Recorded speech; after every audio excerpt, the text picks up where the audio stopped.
자, 본격적으로 카티어를 하기 전에 스트레칭 한번 해줍시다. 프레임부터 시작해서 지금까지 왔으면 손목이 굉장히 뻐근하고 아플 거예요.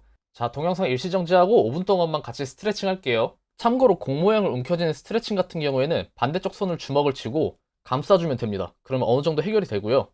카티아는 컴퓨터 앞에서 작업하기 때문에 굉장히 안일하게 생각하시는 분들이 많습니다. 그러나 터널 증후군이 생기기 딱 좋은 작업 환경이기 때문에 스트레칭 주기적으로 하셔가지고 안전하게 작업했으면 좋겠습니다. 안녕하세요. 차 만드는 공대생 채널에 차 만들었던 공대생입니다. 이번 영상에서는 리어 서스펜션의 푸시로드 한번 그려보겠습니다.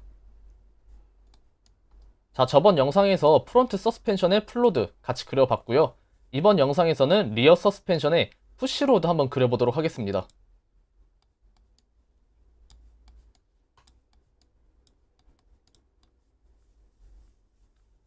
영상에 보이는 저 부분에 푸시로드 서스펜션 한번 그려보도록 하겠습니다.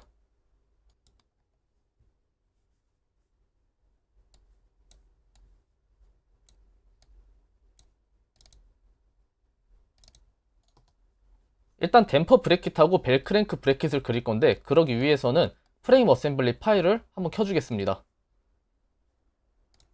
참고로 프레임 한 파트에서 그리는 것이 아니라 프레임하고 브래킷을 별도로 그린 다음에 어셈블리에서 조립을 해주도록 하겠습니다. 참고로 푸시로드 같은 경우에는 수직으로 다는 것이 아니라 약간 각도지게 장착을 할 것이기 때문에 대략적인 각도를 측정해 주도록 하겠습니다. 네, 영상에서 보시면 아시겠지만은 13도로 결정하도록 하겠습니다. 13도로 그리도록 할게요.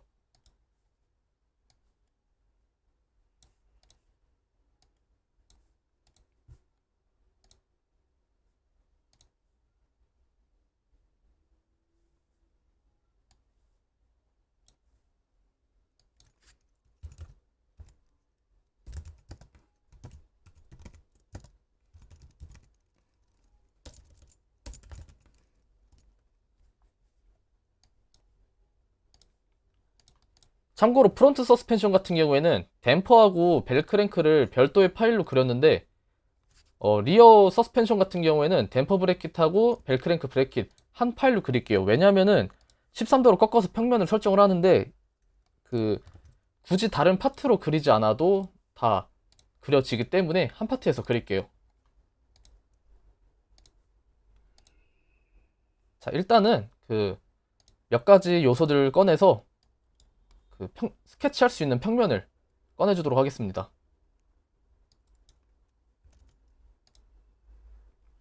자, 13도로 했는데 그 원하는 방향으로 나오지가 않죠. 자, 90-13 했는데 반대 방향으로 돼 있고 90 플러스 13으로 해야 될 것 같습니다.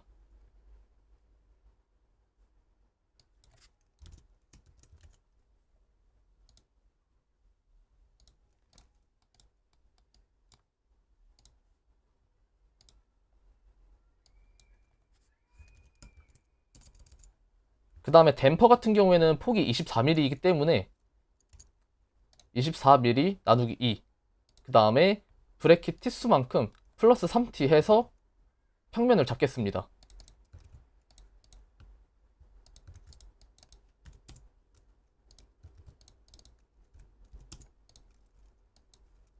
참고로 브래킷 티수를 정해주는 이유는 그 좌우 대칭했을 때 그 브래킷이 맞닿는 부분이 있기 때문에 3t를 플러스 해줬습니다. 나중에 영상 보시면 왜 이렇게 했는지 감이 잡히실 거예요. 지금 말로 설명하기 어렵기 때문에 일단 영상 보겠습니다.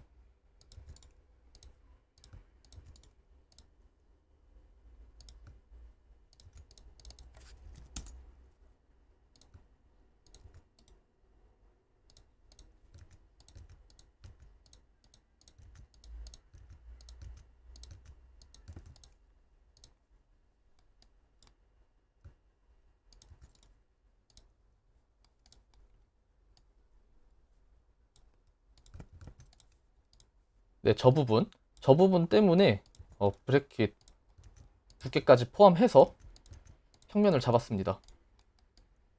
좌우 대칭이기 때문에 저 부분에서 브래킷이 맞닿게 돼요.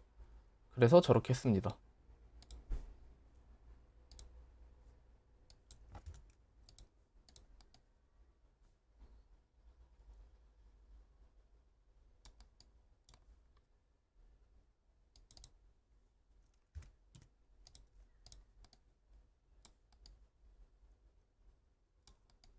이렇게 차곡차곡 잘 쌓아 올라가면은 저렇게 치수를 마음대로 변경해도 임의대로 변경해도 그 파트 파일이 빨간색으로 화내지 않습니다. 그래서 차근차근 쌓아 나가는 것이 중요합니다.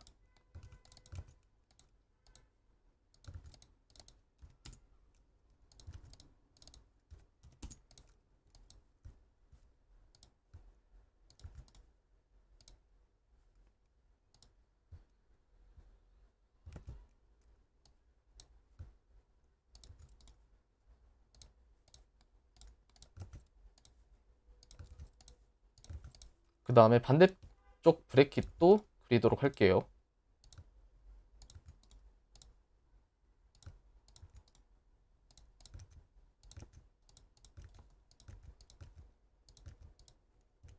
그리고 필요 없는 선들은 퀵 트림으로 다 지워주도록 하겠습니다. 참고로 각도를 두 번 지정하지 않고 평행으로 설정한 이유는 나중에 혹시 스케치를 변경할 때 저 60도 하나만 바꾸면 알아서 딸려오기 때문에 각도는 하나만 지정하는 겁니다. 그냥 성향 차이, 취향 차이라고 보시면 되겠어요. 그 다음에 저장 한번 해줄게요.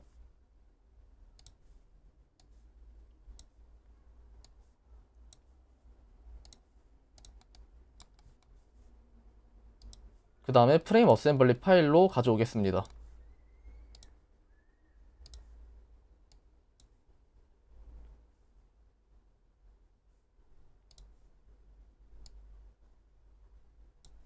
자리가 잡히는 곳에 인근에서 구속하기 편하게 위치해 주도록 하겠습니다.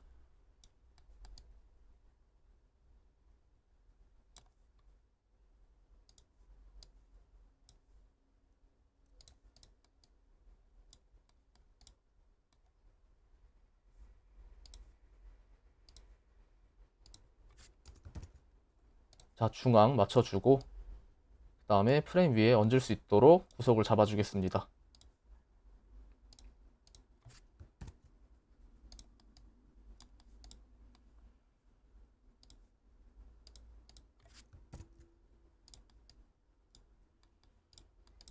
이렇게 해서 댐퍼 브레킷 같은 경우에는 완성이 됐고요.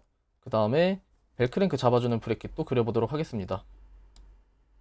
참고로 그 브레킷 노칭은 조금 이따가 한꺼번에 하겠습니다. 영상 조금만 더 봐주시면 될 것 같아요. 그 다음에 벨크랭크 달리는 브레킷 한번 그려보겠습니다.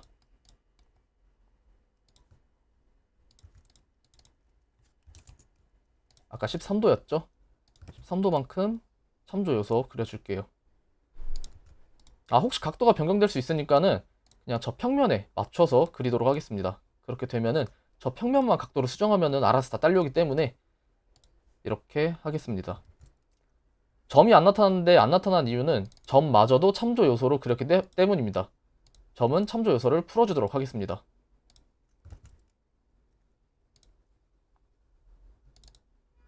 그 다음에 프레임 어셈블리 파일로 들어와서 스케치 다시 들어갑니다. 점을 프레임 위에 일치시켜 주겠습니다. 그러면 기준점이 하나 나왔죠. 저 기준점 이용해서 브레킷 그려보도록 하겠습니다.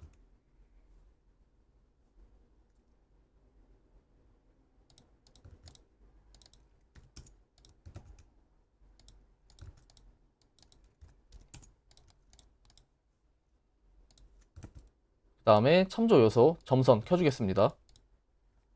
자, 30mm 됐고요. 그 다음에 저 점에 일치시키도록 하겠습니다.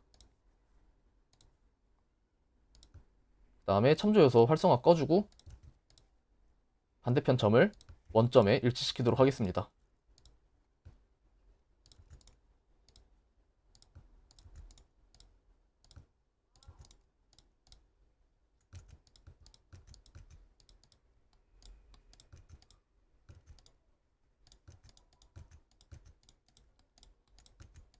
그 다음에 필요 없는 선들은 퀵트림으로 빠르게 정리해 주겠습니다.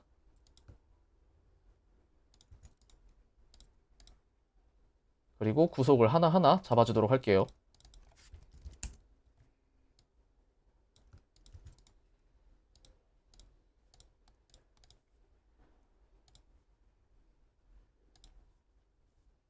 참고로 벨 크랭크 폭이 30mm이기 때문에 반대편으로 패드를 뽑았어야 되는데 제가 이때는 실수를 했습니다. 패드 반대편으로 뽑으시면은 그 사이 거리가 30mm 나오게 됩니다.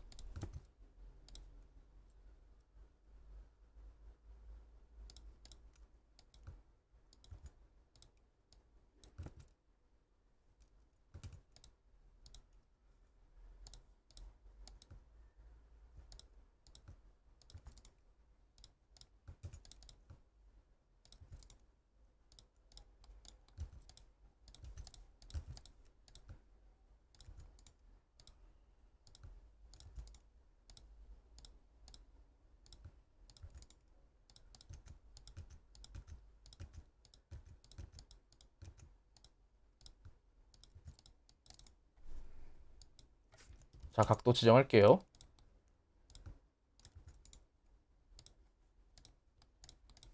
자, 이렇게 하면은 반대편 브레이킷도 스케치가 완료가 되었습니다.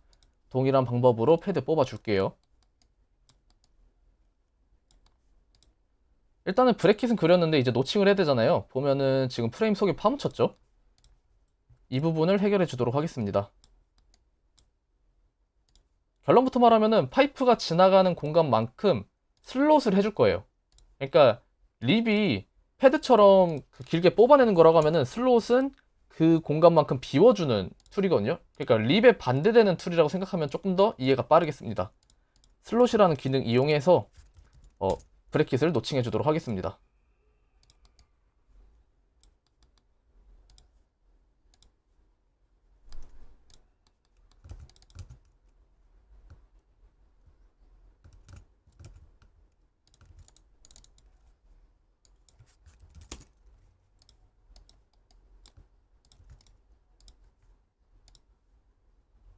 그 다음에 밖으로 나와서 슬롯 기능 이용하겠습니다. 오케이 누르면은 이렇게 가공이 완료된 모습을 볼 수 있겠습니다. 파이프에 딱 맞는 브레킷이 완성되었습니다.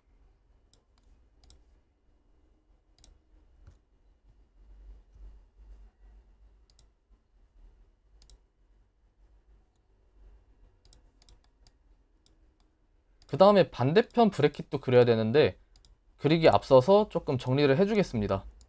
좀 필요 없는 평면들 지워주도록 할게요. 숨겨주도록 하고 반대편 브레킷 복사하겠습니다. 항상 미러 기능 이용할 때는 왼쪽에 작업 트리를 눌러야 생략되지 않은 그 구조물을 복사시킬 수 있습니다. 뭐 예를 들어서 패드 그러니까 3차원 구조물을 그냥 눌렀다 화면상의 구조물을 눌렀다 하면은 그 포켓이 진행되지 않은 패드만 딸릴 수 있기 때문에 항상 그 왼쪽에 작업 트리에 있는 내용을 클릭해서 미러를 해야 이렇게 실수가 없습니다. 자, 지금 뭔가 이상한 낌새를 드디어 알아챘습니다. 벨크랭크 브래킷은 30mm 폭이 확보가 돼야 되는데 지금 24mm밖에 안 됩니다. 그래서 한번 폭을 측정해보면은 24mm가 나오게 되죠. 참고로 3mm, 3mm가 필요한 상황이기 때문에 그냥 방향만 바꿔서 패드를 뽑아서 해결했습니다. 뭐 나중에 서페이서가 들어간다 하면은 그 패드 기능 이용해가지고 그 첫 번째 그 디멘션, 두 번째 디멘션 설정해가지고 폭 조절하시면 되겠습니다.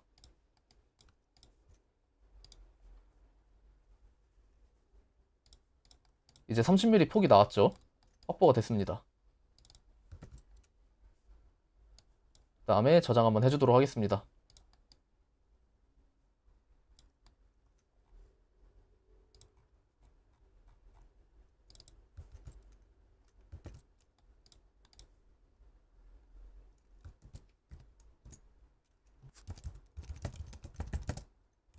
이제 브래킷이 완성이 됐고 이제 벨크랭크 한번 그려보도록 하겠습니다. 참고로 지금 그리는 스케치 같은 경우에는 17년도 설계 당시에 이것 또한 굉장히 많은 시간을 들여서 고민을 했습니다. 이렇게 단시간에 나오는 설계가 절대 아니라는 거 알아주셨으면 좋겠습니다. 실제로 그 포뮬러나 뭐 바하가 됐던 포뮬러가 됐던 이렇게 설계를 하실 때 이렇게 단시간에 이루어지지 않습니다. 그냥 17년도 설계를 복사하는 것이기 때문에 이렇게 빠르게 할 수 있다는 점 미리 알아두셨으면 좋겠습니다.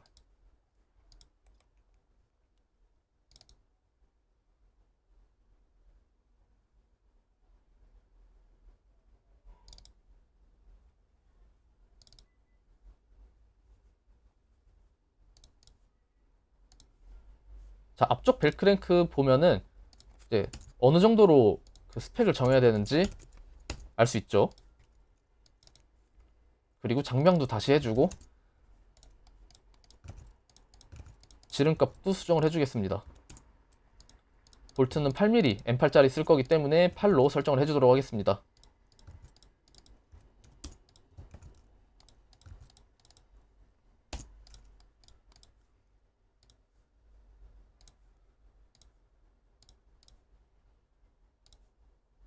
그리고 참조 요소 점선으로 그 사이 거리를 지정해 줄게요.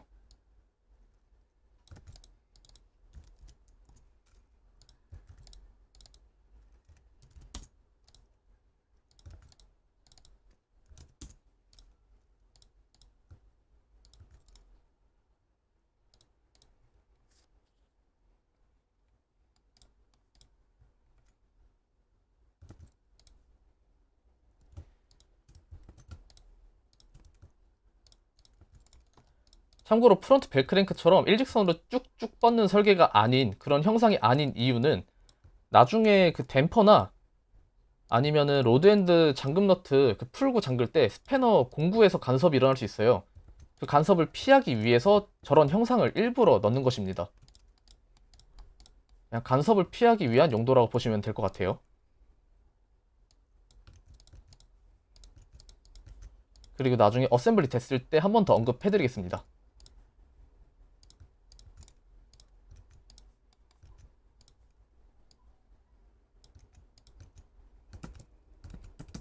자, 가끔씩 이럴 때가 있어요. 카티 하다 보면은 컨트롤 G가 안 먹혀요. 그럴 때는 그냥 껐다 키는 게 가장 좋은데 지금은 영상 촬영이니까 영상 녹화니까 그럴 수 없으니까 그냥 진행하겠습니다. 자, 핸디캡 컨트롤 G를 못 쓰는 핸디캡 안고 가겠습니다.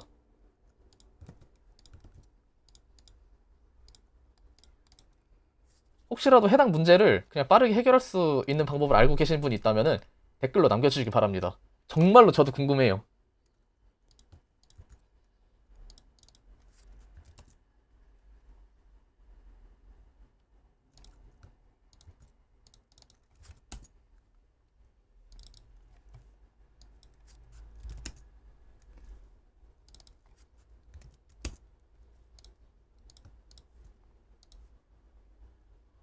그 다음에 필렛 지정하겠습니다.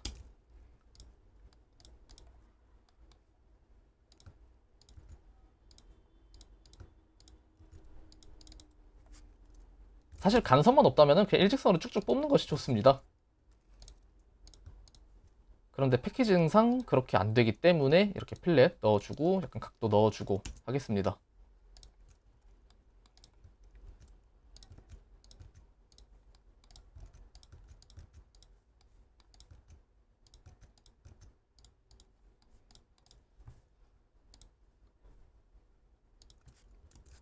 그 다음에 레이저 커팅 3T로 할 거기 때문에 3T로 패드를 뽑겠습니다.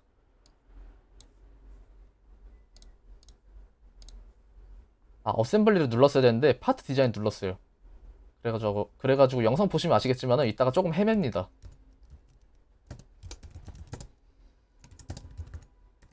하긴 어셈블리 창 꺼내는데 그 파일 이름을 입력하는 게 조금 이상하긴 했어요. 이거 원래 없는 것 같았는데 왜 뜨는 거지 싶긴 했습니다.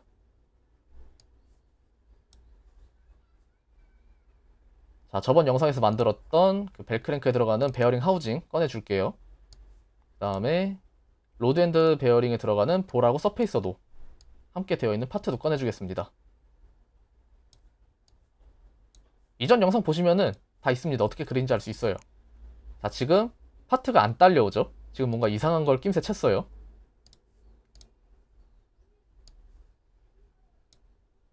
자, 뭔가 안 옵니다.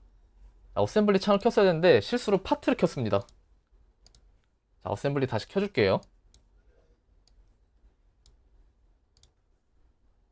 그 다음에 파트 하나 들어왔으니까는 픽스 눌러주겠습니다. 매번 언급하지만은 어셈블리 상에서 원점을 잃지 않기 위함이에요.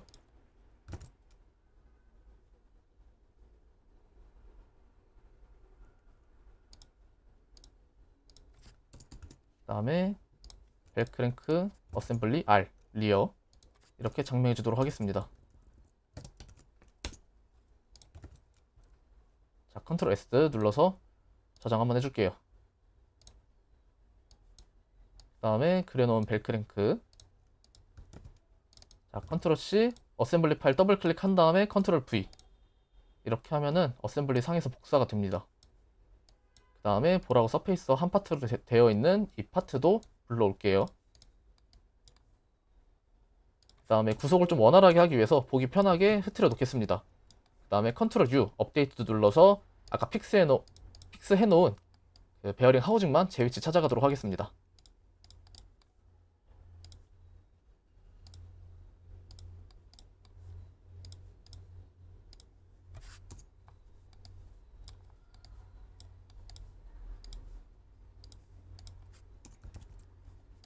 그 다음에 컨트롤 U, 업데이트 눌러서 결합해 줄게요. 그 다음에 볼도 제 위치 찾아가도록 해주겠습니다.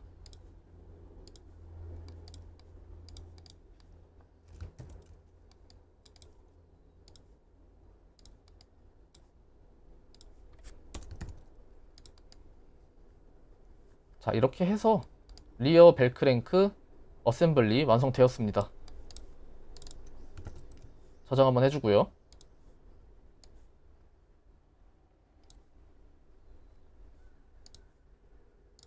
그 다음에 풀 어셈블리 파일로 넣어주도록 하겠습니다.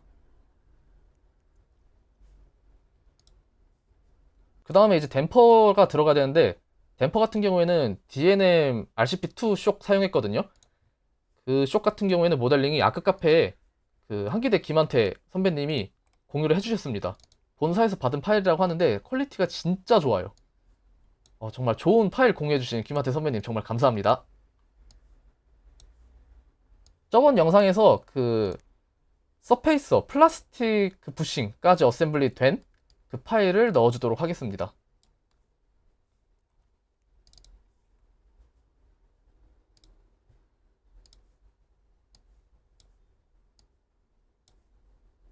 자, 실수로 프레임을 건드렸습니다. 캔슬할게요. 이런 경우에 그냥 캔슬하면은 이동한 것이 취소가 됩니다.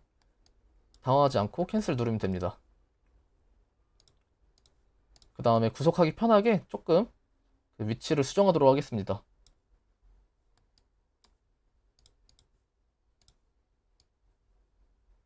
자, 여러가지 부재들 이용해서 회전을 시킬게요.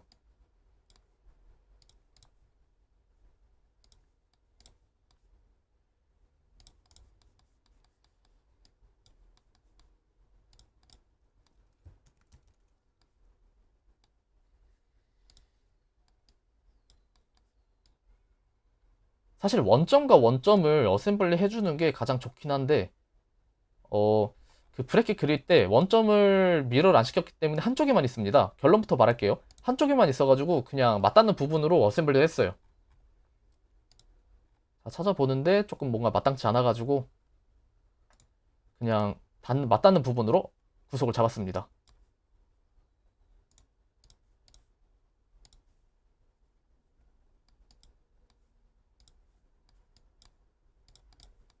자, 브래킷 안쪽하고 또 맞닿는 부분 면 선택해서 어셈블리 해주겠습니다. 이렇게 해서 제 위치 찾아갔고요.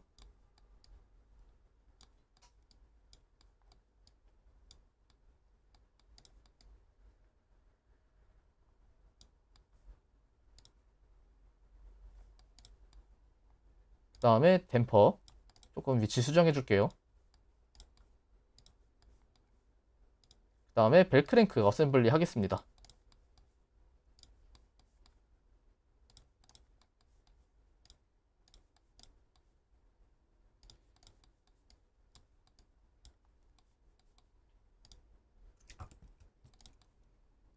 참고로 그 브래킷 안쪽하고 벨크랭크하고 간섭이 있을 수 있어요. 17년도에 그래가지고 댐퍼의 움직임이 조금 원활하지 않았거든요. 그런데 19년도에는 서페이서로 넣어서 이 문제를 해결했어요. 서페이서로 넣으니까 확실히 와, 진짜 이게 댐퍼구나 이런 느낌이 나더라고요. 아, 댐퍼가 정말 작동하는구나. 정말 움직임이 부드러웠어요. 그래가지고 서페이서는 꼭 넣어서 설계를 한번 하셨으면 좋겠어요. 자, 벨크랭크 저렇게 각지게 설계한 이유는 아까 저 부분 간섭 피하기 위함이고요. 이제는 그 푸시 로드 한번 그려보겠습니다. 17년도에 저 부분이 조금 이슈가 있었어요. 저 부분에서 간섭이 조금 났는데 지금 영상으로 보여드린 설계는 그 부분이 개선되었기 때문에 잘 따라하시면 될 것 같습니다. 너클 상단 피봇을 살짝 앞쪽으로 옮겼기 때문에 그런 문제는 발생하지 않아요.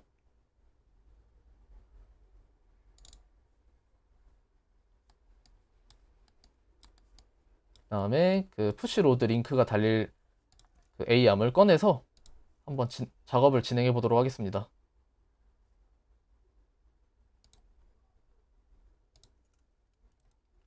지금 영상에서는 그냥 귀찮아가지고 컨트롤 C, 컨트롤 V 하려고 했는데 나중에 파일 열어보니까는 좀 그 경로가 많이 꼬였거든요. 실수로 수정본에서 작업을 해야 되는데 이전 파일에서 작업을 해가지고 서로 꼬였습니다. 그냥 컨트롤 N 눌러서 새로운 파트 파일 만드는 것을 추천드릴게요. 어차피 이 부분 같은 경우에는 뒤집혀 있어가지고 컨트롤 C, 컨트롤 V 했는데 안 편하더라고요. 그냥 새 파트 만드는 것을 추천드립니다.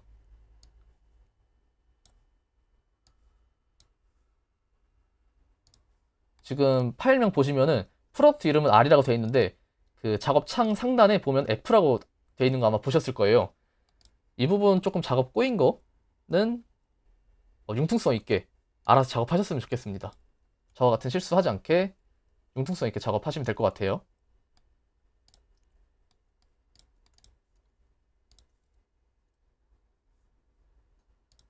영상 보시면 아시겠지만은 이전 스케치를 활용한 것이 아무것도 없습니다. 그냥 다 지우고 처음부터 시작했기 때문에 여러분도 컨트롤 N 눌러서 새로운 파트 파일로 시작하시면 되겠습니다. 자, 그렇게 해서 그 브래킷이 달릴 부분을 한번 그려주도록 하겠습니다.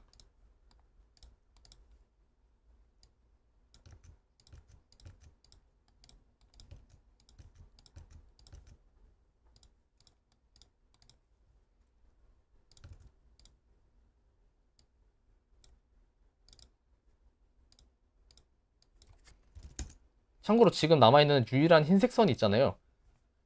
저 선 같은 경우에는 그냥 약간 좀 둥글게 설계하시는 것이 나은데 만약에 좀 지그를 저쪽까지 신경 쓸 겨를이 없다 하면은 그냥 일직선으로 저렇게 설계를 한 다음에 그 스페리컬 베어링 달리는 부분 있잖아요. 그 부분에서 그냥 실측해가지고 그냥 장착하시는 분들이라면은 저렇게 일직선으로 뽑아내는 것이 나중에 장착하기 조금 더 용이할 수 있습니다. 그런데 지그가 있다고 하면은 굳이 저렇게 일직선으로 뽑을 이유는 없습니다. 그 다음에 원점 맞춰서 구석을 잡아줄게요.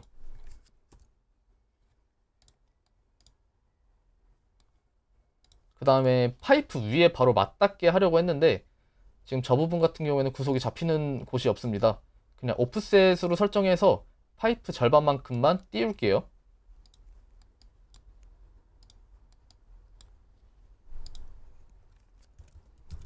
저도 이유는 모르겠는데 저 부분에서 좀 업데이트가 안 뜨더라고요. 이유는 모르겠는데 그래가지고 좀 헤맸습니다. 영상 빠르게 돌릴게요. 이 부분은 그냥 결론은 구석 싹 다 지우고 다시 어셈블리를 했어요. 그러니까 되더라고요. 자, 15.4 나누기 2 15.4 나누기 2 해주겠습니다. 오케이. 업데이트 컨트롤 U 누르면은 자리 잡은 것을 볼 수 있겠습니다. 그 다음에 로드엔드 숨겨놨던 거 다시 띄워주겠습니다. 자, 컨트롤 S 눌러서 저장해 줄게요.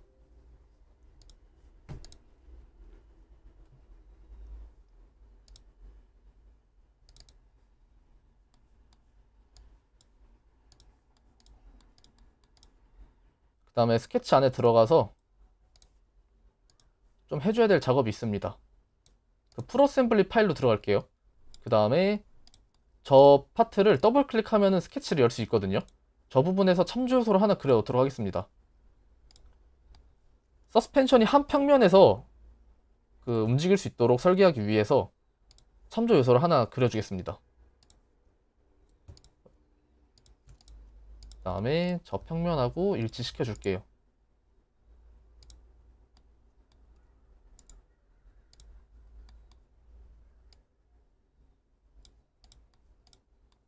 그 다음에 저 상태에서 스케치 나가면은 스케치가 완전하지 않기 때문에 완전하지 않다고 나오기 때문에 참조 요소로 바꿔줄게요. 이렇게 해서 평면을 얻었고, 다시 파트 파일, 개별 파트 파일 들어가서 스케치를 다시 열어주겠습니다.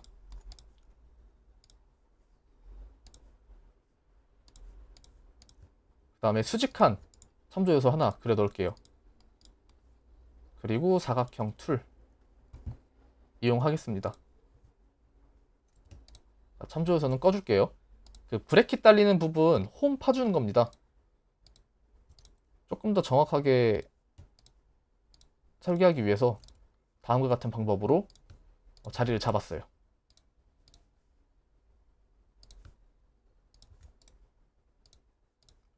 그 다음에 사이폭은 24mm. 일단 대칭 한번 잡아주고,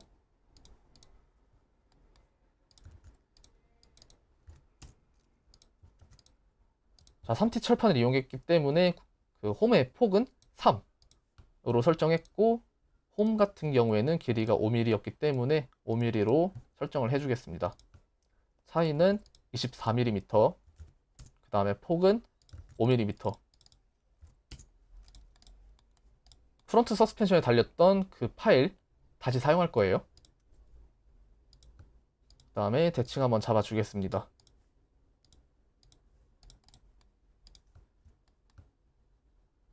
자, 이렇게 하면은 지금 숫자 띄운 저 부분만 수정을 하면은 홈이 알아서 딸려오게 됩니다. 조금만 손을 들이면은 나중에 수정할 때가 정말 편해요. 그래서 조금 시간 들이더라도 차곡차곡 쌓아서 구속할 수 있으면 좋겠습니다.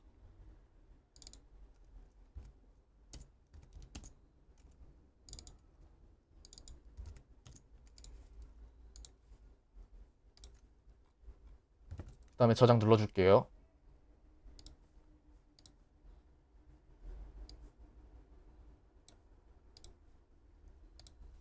그 다음에 저번 영상에서 만들어 놓았던 브래킷 가져오도록 하겠습니다.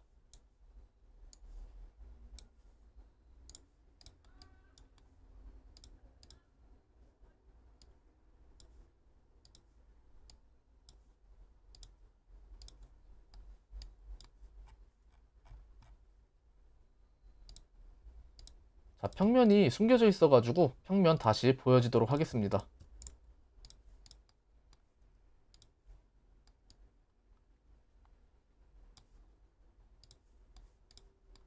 그 다음에 저 브래킷도 위치를 잡아주도록 하겠습니다. 근데 사실 평면을 꺼낸 게 의미가 없더라고요. 다시 생각해 보니까.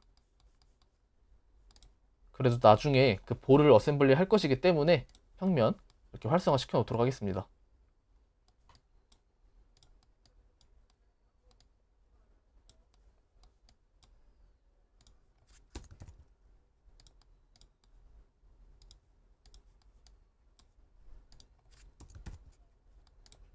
자, 이렇게 자리가 잡혔습니다.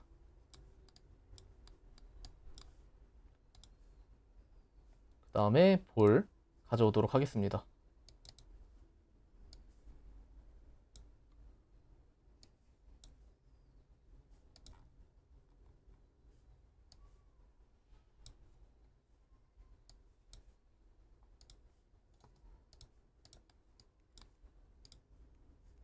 그 다음에 로드 앤드 베어링 안에 들어가는 볼도 어셈블리 해주겠습니다.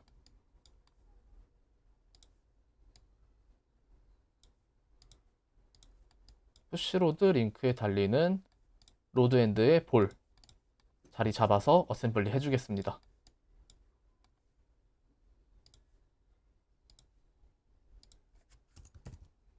다음에 단축키 컨트롤 U 업데이트. 참고로 저희 끄트머리 나와 있는 부분 같은 경우에는 그냥 용접물로 메꾸시면 됩니다. 크게 신경 안 쓰셔도 될 것 같아요.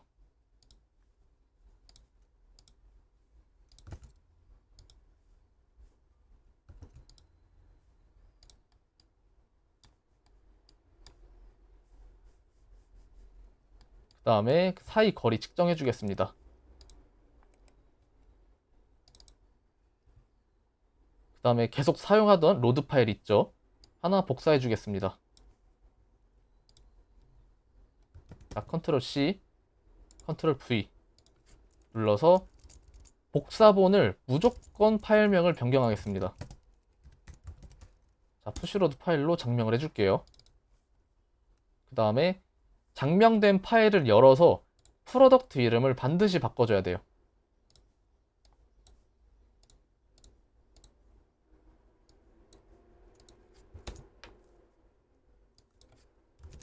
나중에 실수로 프로덕트 이름 안 바꾸고 그 어셈블리가 진행이 되면은 조금 충돌이 일어날 수 있기 때문에 항상 이름 바꾸는 것에 실수하지 않으셨으면 좋겠습니다. 지금 Alt 엔터 눌러서 프로덕트 켰고 이름도 바꿔주겠습니다. 그 다음에 어셈블리 쪽으로 끌어와서 로드를 완성하도록 하겠습니다. 자, 로드 앤드 어셈블리 파일 켜주고 2개 끌어오도록 하겠습니다.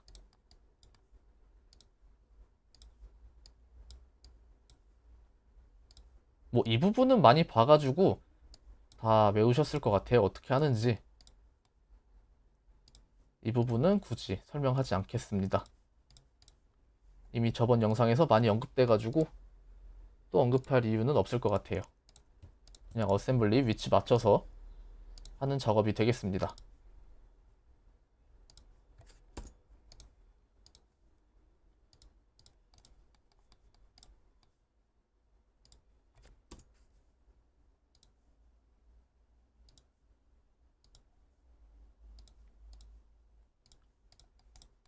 항상 말하지만은 약간 형상이 중요한 것이 아니라 포인트가 중요하다.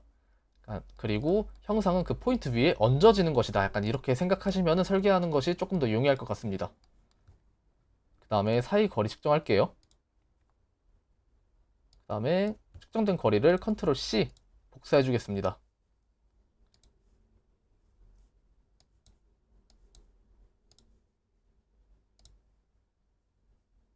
그 다음에 푸시로드 파일 들어와서 스케치 변경해 줄게요. 자, 컨트롤 V 눌러주겠습니다. 한 다음에 컨트롤 U 업데이트 눌러서 다시 재위치 시켜줄게요. 그 다음에 최종 어셈블리 파일에 넣어주도록 하겠습니다.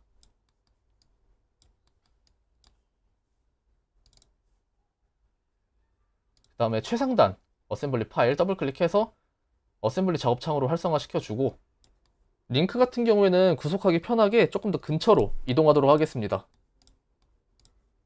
그 다음에 포인트 잘 맞추어서 구속 걸어주도록 하겠습니다. 그 다음에 컨트롤 U 업데이트 누르면은 해당 위치에 구속이 완료된 것을 볼 수 있겠습니다. 약간 돌아가 있는데 이 부분 같은 경우에는 살짝 수정해 줄게요. 자, 지금 어퍼함하고도 간섭이 없는 모습을 볼 수 있습니다.